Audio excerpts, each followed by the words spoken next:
What is up, guys? Sandman2326 here. And what in the feck is going on here? You can actually see my fecking gameplay. It's in glorious HD, and that is thanks to a friend of mine.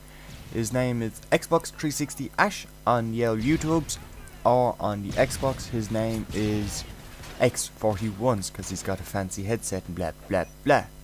So what this basically is the ending of my Road to Moab series, and most of you are probably probably sad that it's over, but it's not because I'm bored or don't want to do it anymore or I just can't get a Moab and it's just like a waste of my time and shit like that. No, it's not. It's because I actually got a fucking Moab, and this is the gameplay right now. So the gameplay, or the Moab streak, doesn't start till in and around 8 minutes in. But this game is so good, I thought I'd have to upload it all, even though it may cause my laptop to like blow up from the inside out. So one of the things that I wanted to talk about, like, it's nothing major or crazy or bad or stuff, and I'm not going to talk about Acta and Sofa and Pippa because I'm sick of it, and like, I don't know, like me and Icey Poisky, you know Icey Poisky? No, he does like, he does videos of like classic games and stuff like that. He's getting along well. Me and him went to cover a protest in Dublin for the anti-ACTA protest, and we said we were going to do it for journalism purposes only. And when we got there at the designated time, there was feck all there. There was nobody. The only protest that was on was for, I think it was the Bloody Sunday Memorial or something like that. And like we were like, what the hell is that? Where's all the active people? There's feck all here. But it turns out that they were late, I think. But later on, after we just like randomly walked around town, and we seen some of the active people by the spire, and it was the most pathetic fucking thing I have ever seen in my life. I wouldn't even call it a protest because it was absolutely ridiculously, stupidly fucking embarrassing. Like, there was 4 people with an inside-out television box with "Stop ACTA" written on it, and one guy walking around with a piece of cardboard that had no ACTA, just sort of strolling around with his arm up going, yeah, stop ACTA, it's bad, we're all gonna die because of it. Nah, it was shite. But the day wasn't lost. Like, me and Jan ended up getting these t-shirts in a shop called Urban Outfitters. It was like, he got a Kelly Kapowski t-shirt, and I got a, what was it? I can't know. Oh, it was a Wookiee, you know, that Wookiee thingy from Star Wars. Yeah, it's him with a surfboard, right? And like we said to ourselves, because we were going out that night with the whole bunch of college lads and lassies, so we said we'd have to wear these t-shirts tonight. So it was pretty good. I think his t-shirt trumped mine just for the fact because it has Kelly Kapowski on it, and everyone who knows Saved by the Bell would probably say either the girls say Zach was the best character, all the fellas probably said Kelly. It's instinct, really. So yeah, we did anyway. We ended up going to this place called Jimmy Ching Chong Chong's, and it's basically like Chinese buffet thing. It was great. It's actually really nice. I was shocked at the fucking quality of it. It was gorgeous.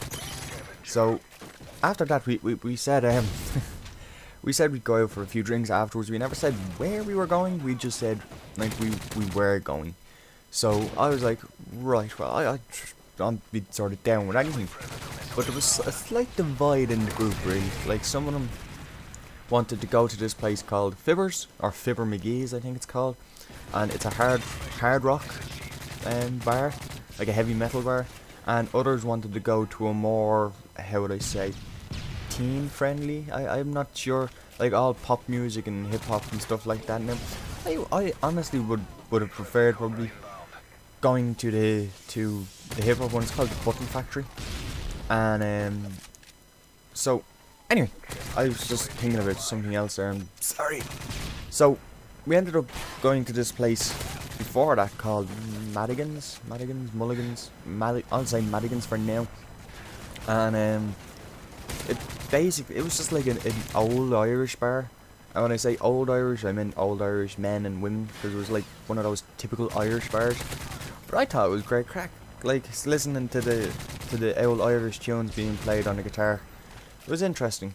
So after that, we ended up going to Fibbers, and one of the girls, I'm not going to name names, one of the girls was like, "Oh no, I don't want to go there because it's all hard rock and I'm not into that sort of thing."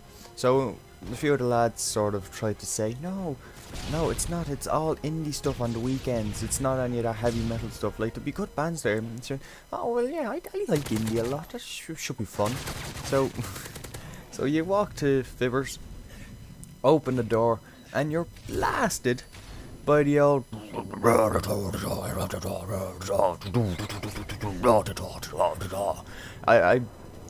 was shocked. It was the weirdest fucking place ever, but I'm not gonna bash it, because we did end up having like a really good night there, and it was very, very interesting indeed, because I never would have pictured myself in that sort of environment, like to be sitting there trying to have a conversation while fucking there's like an ad for Strepsils. It was nearly like, it was like, "Oh, sore throat, take Strepsils, and you could sing like this," or not like this, but anyway, it would be better than just going. And apparently these words have meaning as well. Like there's actual lyrics to these songs, but all I can hear is a dull roar. So that was then. We stayed there for, I can't even remember, and honestly, I'm leaving this until like 7 minutes in to say I'm not myself tonight. I'm like hungover as well. I think Jan or Iceky did a commentary today in Halo Combat Evolved, I think, where he even said he was hungover. So yes, that's basically it. We're in the same boat here, kind of. I don't know what happened to Iceky afterwards, because I remember. Can I remember? Oh yeah. So after all the shit went down in Fibs.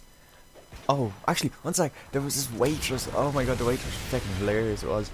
Apparently, she really didn't like his T-shirt, his Kelly Kapowski T-shirt. It was like, "Oh, you sexist pig! You have a wubbing on your T-shirt. You're not allowed to do that, just because she's better looking than I am." Rah, rah. All the fellas thought the thing was deadly. I'm actually tempted to buy one for myself now. I was originally gonna buy it, but then like my inner nerd sort of took over and ended up buying a Woogie with a fucking surfboard. Anyway, I'm sure I'll probably have a picture of it at the end, or like the two T-shirts. But anyway, so yeah, this waitress was going around with a tray full of shots, and we didn't know what the shots, what they were. They were just orange, and like we couldn't understand it that much. She was like kind of Eastern European, probably Polish for all I know, and we said to her, what are they? What's in the shots? And she said it was Fibbers sweet shots, something or other. And it was €2 shots. So I went, me and I can't remember what was it? Actually, I'm not gonna name names for now. Like anybody who watches this and knows that they were there know who I'm talking about, so that's good. So a couple of lads said, "Okay, fine, we'll try it." So I sit there. I was kind of terrified. I'm like, I don't even know what the hell I'm about to drink. I'm probably like pass out or something like that. So took the shot and I was like, that was shite.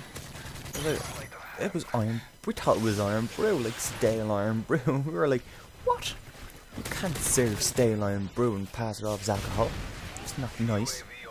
It's not like, what was it? It's not humane. But ended up doing two or three more. It just tasted nice, really. So at this point in time, there was an unbelievable amount of shot glasses on the table. It was like 6 or 7, because a few of them didn't want to take shots because they can't. They said like shots give you a worse hangover or something like that. I don't know. I've never really had a hangover from shots anyway. Well, apart from this one, but I'm surviving anyway. So they had a big stack of shot glasses on the table, so that was great. And one of the lads, I don't actually know him. Apparently a few of the lads know him. and he just sort of mingled in with the group. It was good crack afterwards anyway. So he took one of the shot glasses and poured a bit of his pint into it. I can't remember what it was. So I went, oh, right, fine. And so I took my drink and I poured a bit of my drink in it. I think it was Coverberg or something like that. And I placed it and placed it in the centre. Then when the girls got her drinks, it was Wicked, and poured the Wicked into it. Left that in. And then Ice-Ski took his drink and poured a bit into another glass and set it into the centre. Then another drink into the centre. And it was like a big row of multicoloured like shots. And everyone was just sort of sitting there going, right, who's going to do it? And we're all just looking at each other, and out of nowhere, one of the other guys, and once again I'm not going to name names, but he knows who he is, or at least I hope he does after. He just sort of volunteered to go along with it, and he actually have a video of it as well, so I don't think I'll upload it just yet, because that would be mean. Well, I don't know. But anyway, so he did it like a boss. Like, he was, jeez, we were all shocked, because he just went gloop, gloop, gloop, gloop, gloop, gloop, and then, out of nowhere, he fucking downs his whole pint. Like, he was sipping away out of there, enjoying himself, and all of a sudden the fucking pint glass was gone as well. And then afterwards, I thought it was fucking hilarious. When he sort of came back to his senses, he sort of just went, huh, what happened there? And then he looked out, like, where's your fucking pint gone? And he's just sort of staring at it going, that was a waste. So in the end, like, we started playing this game called the Relevance game or something like that. And it was this sort of game where one person starts off with a word, say green, the colour green, and then someone would say grass. Next person would say something relative to grass, say cows, because cows eat grass, and someone would say cows, and so on and so on and so on.